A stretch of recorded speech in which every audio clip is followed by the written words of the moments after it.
소식을 차곡히 모아 한 방에 정리해드리는 나라의 TV 한방 뉴스를 시작하겠습니다. 보건복지부는 새해를 맞아 1일 페이스북, 유튜브 등 소셜미디어에 우한 코로나 응원 메시지 집콕댄스 함께요. 집에서 콕. 핵심 방역 수칙도 콕콕. 집어드릴게요 등 제목으로 집콕댄스 영상을 공개했는데요. 해당 영상이 공개되자마자 네티즌들에게 집중 비난을 처받았습니다. 네티즌들은 층간소음은 어떻게 할 건가? 차라리 의료진 위로 영상을 찍어라. 가족 중에 무증상 감염자가 있으면 어떡하냐 등의 우려를 나타냈습니다. 네이버의 또 다른 네티즌은 역대급 아마추어 정보 인증, 크크. 나라 운영 수준이 대학교 동아리 수준이다라며 이런데 쓸 돈 있었으면 교도소, 구치소에 마스크나 주지 그랬냐고 힐난했습니다. 새해부터 국민 비난을 처받은 보건복지부는 결국 유튜브 해당 계정을 통해 층간소음 문제 등을 미처 생각지 못했다고 사과하며 해당 영상을 비공개 조치했다고 밝혔습니다. 이렇게 또 아까운 국민 혈세가 공중으로 분해되는군요. 이낙연 더불어민주당 대표가 1일 적절한 시기에 두 전직 대통령의 사면을 문재인에게 건의하겠다고 말한 가운데 같은 당 정청래 의원이 자신의 페이스북을 통해 이명박 박근혜 전 대통령의 사면을 프랑스 비시 정권의 나치 부역에 비교하며 전쟁 중에는 장수를 바꿔서도 안 되고 적장을 쉽게 용서해서도 안 된다는 아주 개혁 같은 비유를 해가며 공개적으로 반대 입장을 밝혔는데요. 정청래에게 한번 물어보고 싶네요. 이명박, 박근혜 대통령이 적군이고 적장인가? 그럼 김정은이는 당신들의 동지여서 퍽하면 남북교류 추진하자는 소리를 내뱉었나? 정말 저런 인간들에게 이 나라를 맡긴 국민들이 정신을 차려야 되는 겁니다. 전직 대통령을 적장이라면 다음 정권은 문재인 정권을 적군 취급해 단죄해야 옳지 않겠습니까? 세상에 비유를 해도 할 게 있지 저런 사고를 가진 자가 국회의원인 이 나라가 진심으로 걱정됩니다. 이와 관련 김근식 경남대 교수 역시 정청래 더불어민주당 의원을 향해 외세의 침략에 협력하고 민족을 배반한 비시 정권과 이명박 박근혜의 비리를 동일선상에서 비교하는 정청래. 절도죄를 조두순급 잔악범죄자로 둔갑시키는 과대포장이라며 자신의 정치적 이익을 위해 대중의 적개심과 증오를 선동하는 파렴치한 정상배라고 비판했습니다. 김근식 교수는 그가 존경하는 김대중 대통령은 당선되자마자 전두환, 노태우를 사면 석방하고 용서했다며 정청래는 김대중 대통령의 진심을 욕보이는 망나니 정치인이라고 일갈했습니다. 그러면서 증오를 정치적 자양분으로 삼는 정치인은 결국 본인이 증오의 희생양이 될 것이라고 경고했습니다. 자유우파 매체 펜앤드마이크가 2021년 신년을 맞아 여론조사를 한 결과 차기 대권주자 선호도 1위는 윤석열 검찰총장이 차지했습니다. 이재명 경기도지사는 21.3%, 이낙연 더불어민주당 대표는 20.1%로 윤석열 총장보다 약 10%포인트 밑돌았습니다. 펜앤드마이크가 여론조사 공정에 의뢰해 지난 12월 29일 전국 만 18세 이상 남녀 1,005명을 대상으로 실시한 조사 결과에 따르면 응답자의 31%가 윤석열 총장이 차기 대통령 후보로 가장 적합하다고 생각하는 것으로 나타났습니다. 이낙연 더불어민주당 대표는 20.1%, 이재명 경기도지사는 21.3%였습니다. 그 밑으로 홍준표 무소속 의원은 5.2%, 유승민 국민의힘 전 의원은 2.8%, 오세훈 전 서울시장은 2.8%, 원희룡 제주지사는 1.6% 순이었습니다. 선호하는 후보가 없다는 7.8%, 잘 모르겠다 4.6%, 기타 2.2%였습니다. SBS 역시 신년 특집으로 여론조사기관 입지스에 의뢰해 지난 12월 28일부터 30일까지 이틀간 전국 성인 남녀 1,001명을 대상으로 유무선 전화 면접 방식을 통해 여러 설문 유형의 여론조사를 실시한 결과를 발표했는데요. 그중 정권교체 기대 응답자 설문조사에서 윤석열 총장이 34.3%, 이재명이가 12.0%, 유승민이가 6.8%를 차지했습니다. 그런데 참 황당한 게 정권교체 기대 응답자라면서 여기에 왜 이재명이가 끼어있는 거죠? 언제부터 이재명이가 정권교체할 야당 인물이었던 거죠? 한편 대선 후보 지지도 여론조사와 관련하여 정세균 국무총리는 1일 지금의 저는 대선 주자라기보다는 총리라며 총리의 책무가 너무 막중한 상황에서 한눈을 팔면 안 되는 입장이라고 했는데요. 그러면서 정세균 총리는 대선 주자 여론조사에서 자신의 이름을 빼달라고 직접 요청했다며 윤석열 검찰총장도 이름을 빼달라고 요청해야 한다고 뜬금없이 물귀신 작전을 펼쳤습니다. 대한민국은 자유민주주의 국가 아니었던가요? 이걸 왜 총리가 주제넘게 이래라 저래라 내정 간섭하고 지랄하시는지 참 모를 일입니다. 참 듣고 보니 상당히 가차는데요.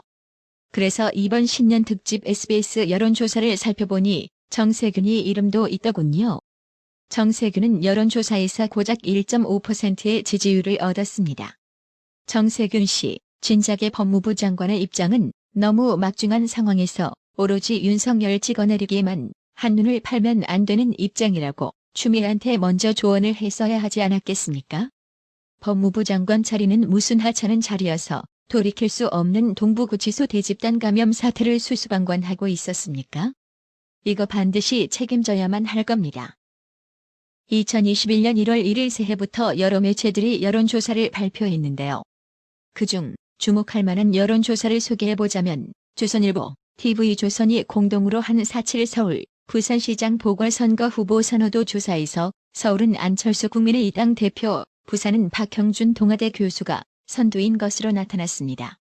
서울시장 보선은 안철수 대표 20.4%에 이어 박영선 중소기업 벤처부 장관 11.5%, 오세훈 전 서울시장 9.8%, 나경원 전 국민의힘 의원 8.6% 등이었습니다. 그 뒤는 더불어민주당의 박주민 의원 4.8%, 우상호 의원 4.6%, 추미애 법무부 장관 3.9% 순이었습니다. 부산시장 선거에선 국민의힘 박형준 교수 19.1%와 이현주 전 의원 10.1%, 더불어민주당 김영춘 전 국회 사무총장 9.9%가 상위에 올랐습니다. 다음은 이진복 전 국민의힘 의원 2.8%, 박성훈 부산시 경제부시장 2.6%, 변상환 부산시장 대행 2.6%, 박민식 전 국민의힘 의원 2.3%였습니다.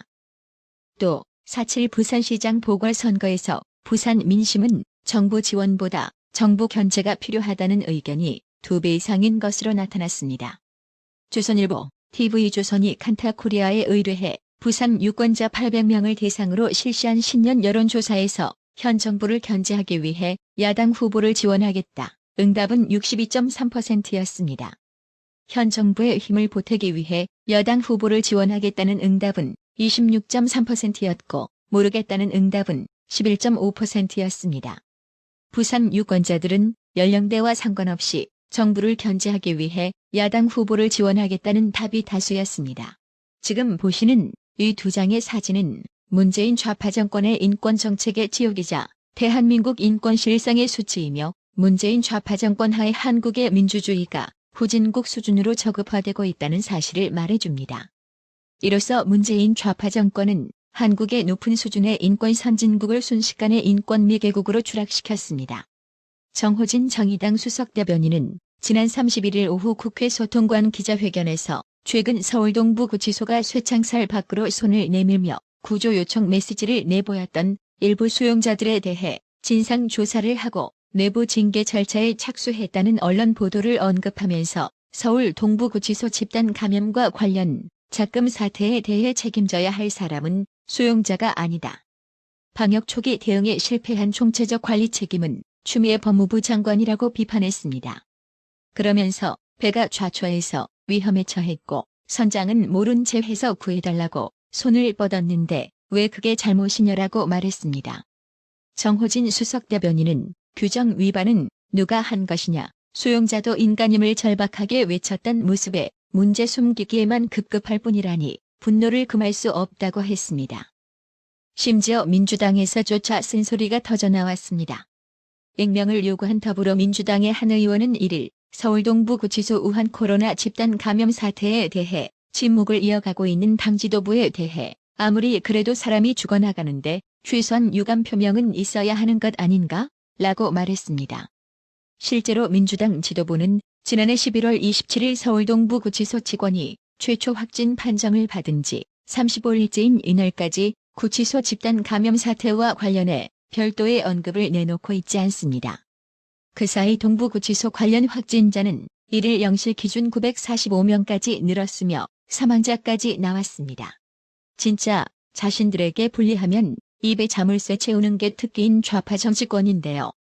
자유우파 집회 참가자들을 살인자라고까지 비판한 여권이 정작 문재인 좌파 정권이 자초한 방역 구멍에는 함구하고 있다는 비판도 적지 않습니다.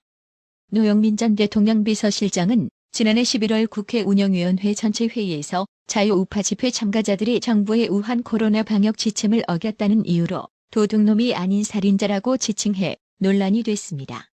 또 문재인이 인권 변호사 시절 재소자 인권 문제를 강조한 만큼 민주당이 나서서 책임져야 한다는 지적도 나옵니다.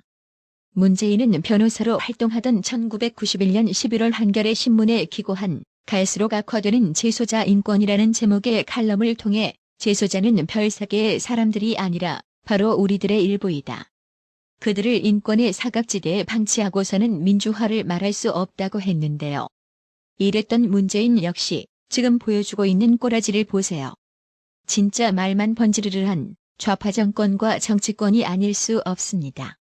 국민의힘은 2일 서울 동부구치소에서 발생한 우한 코로나 집단 감염 사태에 대한 더불어민주당의 사과를 촉구했습니다. 윤희석 대변인은 2일 논평을 통해 우파 집회 참가자들을 두고 살인자라고까지 지칭했던 여권이라며 여당은 동부구치소 사태에 왜 아무 말이 없느냐고 질타했습니다. 윤희석 대변인은 국정에 대해 무한 책임을 진 여당에서 진솔한 사과와 함께 우한 코로나 확산세를 막기 위한 책임 있는 자세를 보여야 한다고 밝혔습니다. 이어 확진된 수감자 상태에 대해서는 가족들에게도 알려주지 않는다. 확진 판정받았다는 문자 한 통 외엔 어디로 이송되었는지 증상은 어떤지 알 길이 없다면서 재소자 인권을 강조했던 인권 변호사가 대통령인 나라가 맞나 싶다고 개탄했습니다. 윤희석 대변인은 민주당이 재소자 집단 확진 사태의 장본인인 법무부에게는 대체 뭐라고 할 것인가라며 민주당의 책임 있는 자세를 요구했습니다. 나라의 TV는 구독료 후원으로만 운영 유지되고 있으니 구독자님들의 따뜻한 정성이 필요합니다. 항상 뉴스 전달 방식에 노력하는 나라의 TV가 되겠습니다. 구독 그리고 알람 설정, 뉴스 영상 내용이 좋았다면 좋아요를 클릭해주세요.